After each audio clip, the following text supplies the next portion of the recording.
It's no secret warming up is an important part of your fitness routine.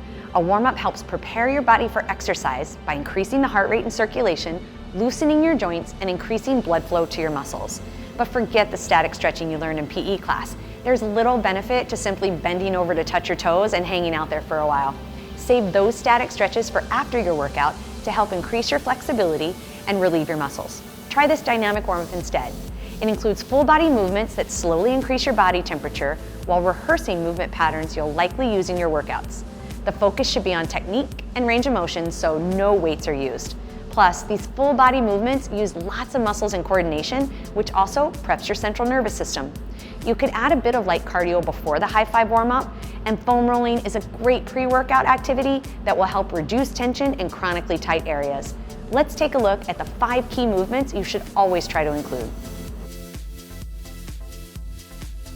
The overhead squat is a great full body exercise that focuses on integrating your body from head to toe.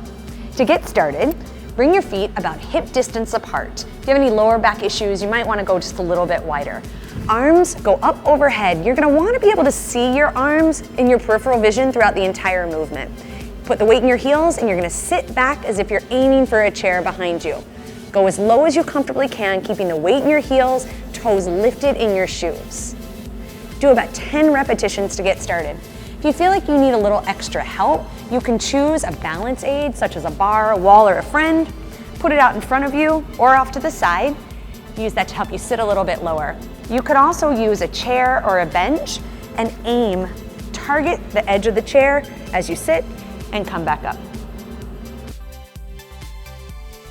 The stationary lunge is fantastic exercise to warm up the lower body. You're going to begin with your feet about hip distance apart and then take a step forward. Don't step too far and maintain the hip distance so you can keep your balance. Arms cross at shoulder height, keeping the elbows lifted, forearms parallel to the ground. This is going to help you keep your torso upright throughout the entire movement. Bend both knees and lower down towards the ground. You want to get to where your knee just hovers above the ground, pause, and then return to standing. Repeat 10 times on this leg, and then step back and set up on the opposite leg. If you need a little help in the balance department so you can get that range of motion, you can use any type of a stable surface.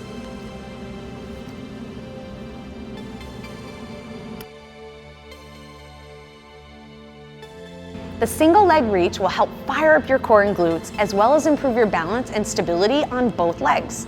You're going to begin about arm's distance away from a wall. That way you can use this as a balance aid if you need.